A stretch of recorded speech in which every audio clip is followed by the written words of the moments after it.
Hey, what's up, team? Eddie Gray here. I thought it would be a good idea to talk about some Zoom etiquette. So, this is a video for beginners. There are some details that you should know when you are participating in class formats, educational formats. You want to make sure that you kind of have a sense of what the standard is inside of that context.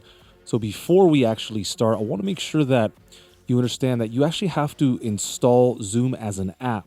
It's not enough for somebody just to send you a link. If you want to actively participate in sharing your screen, allowing others to hear your music sessions, sharing audio, you're going to have to download the Zoom audio driver.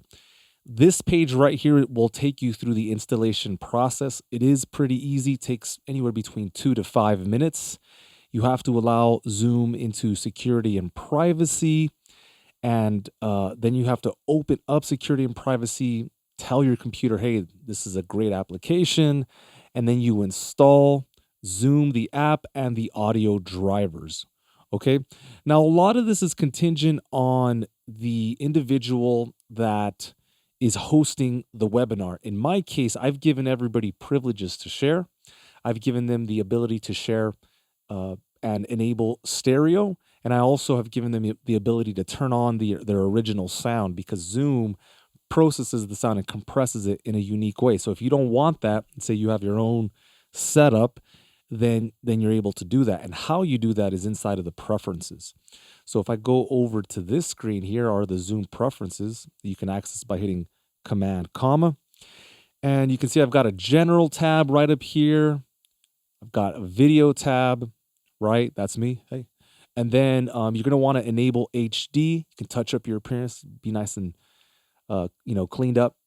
And then here in audio, you want to enable stereo. All right, that's the important part right there. If you're confused about your microphone, how to set it up, this right here will prompt you and help you out. Same goes for the speaker in which you're listening. That could be headphones, could be actual speakers. So just be aware of your interface and what your setup is.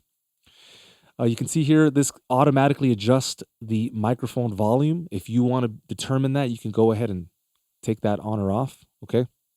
I just like to leave it on. And then you've got this great little feature, press and hold space to temporarily unmute yourself. So if you are not the host and you have somebody doing a presentation or what have you, it's very important to leave this on, because if somebody's speaking, you want to make sure that you're muted at all times. And let's say they call upon you, or it's your time to share, you can hold spacebar, or you can actually unmute yourself inside of the screen. Now, let me show you what that actually looks like inside of Zoom. Okay, so here is Zoom. I'm going to start a meeting. It's just going to be you and me.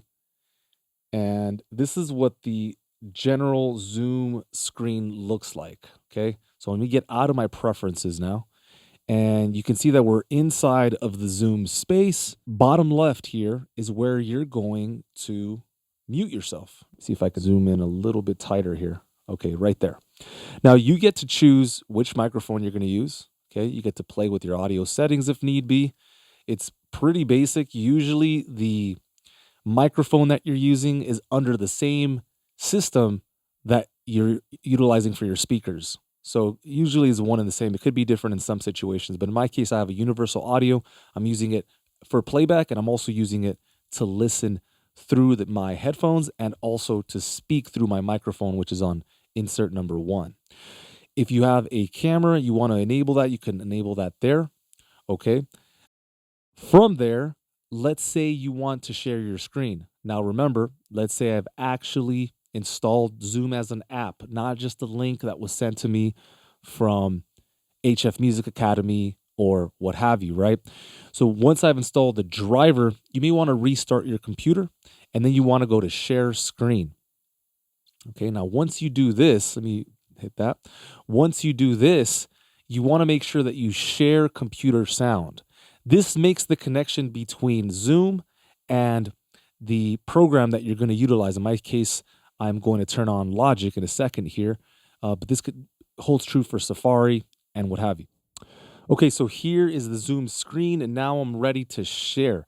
If I've installed the app, I'm ready to start sharing. You want to share screen, And then in order to create the connection between Zoom and the audio app in question, this time I'm going to use Logic, you need to hit share computer sound on the left-hand side. If you're going to share a video, right, something in real time, maybe a YouTube clip or something, then you're going to want to hit the one on the right, optimize screen share for video clip. In this case, I'm just sharing my computer sound. I don't need it to look a certain way. So once I hit computer sound, I'm going to hit share. And then when I go into Logic inside of the preferences menu, you can go to Logic, preferences, audio. You can just hit the key command, comma. Then you want to go ahead and tell Logic, hey, I need the output, what I play, to go to Zoom. And so that's where you insert the Zoom audio device as your output device. Now, you're not necessarily going to need the input device because we're not recording anything. So here I'm just going to go off, and this will save some CPU power as well. So then after that, you want to hit apply, and then the people that are viewing your screen will now be able to hear you. Now, bear in mind, this is something you could do beforehand. You can be prepared. You can make sure that the Zoom settings are where they need to be, the output settings in your DAW are where they need to be, and then you're ready to go. Okay, so the next thing we need to do is enable stereo and original sound, and then we are good to go. So I'm going to turn on my preferences, command, comma. You can also go to the menu bar up here, preferences. Then you want to go to audio, all the way to the bottom, and you want to enable stereo. That should give you the capability of hearing the sound in stereo, which is obviously necessary for music production.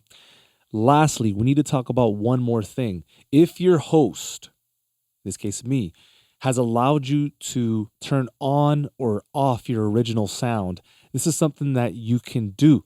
Now, why is this important? Well, if we go into Zoom and we read on this, it's kind of critical. Check it out. Original sound allows you to preserve the sound from your microphone without using Zoom's echo cancellation and audio enhancing features. So they're using some treatment, and if you already have a setup, you like your sound. In my case, I like my rig, right? I don't want to use their stuff. So this is ideal if your microphone or sound equipment has these features built in and you do not need the additional enhancements. Some of us already have EQ capabilities, a gate, a compressor, right? So you will first need to enable the settings for yourself. Again, it depends on who is the account manager, and then you can turn that on or off. Where do you do that? You say right up here at the top. If you're not sure, leave that off and you should be okay as well.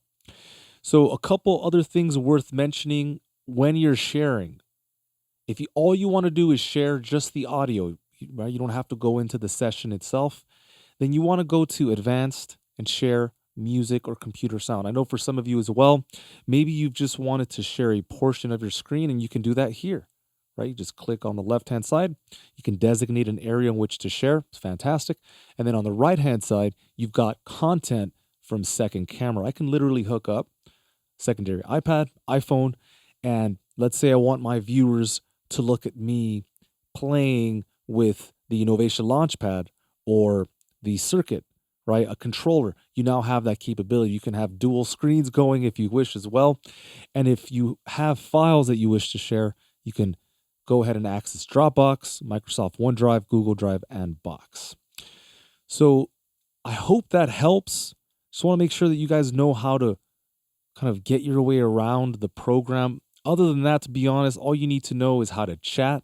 Now, bear in mind, you can chat with everyone in the group, or you can designate if you want to chat just to one person. You see, it says here, you can chat with just the host or a certain select member, and this can be a private conversation or a public one. You can attach files here.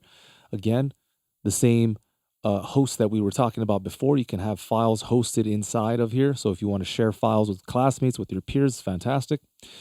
And other than that, just want to make one last distinction. If you want to have a breakout room and you want to talk to somebody else, this is a nice feature that you get not when you're inside a webinar, but just a Zoom meeting. So there's a difference between a Zoom webinar and a Zoom meeting. You can actually have breakout rooms here, which is pretty fantastic. Hey, I hope you enjoyed that video. If you like the content, go ahead and like and subscribe. If you want to learn or hear about anything else, go ahead and hit us up in the comments, or you can always reach out to us at support@hfmusicacademy.com. We thank you for your time, your energy, your love, and we will see you on the next one. Keep your frequency high.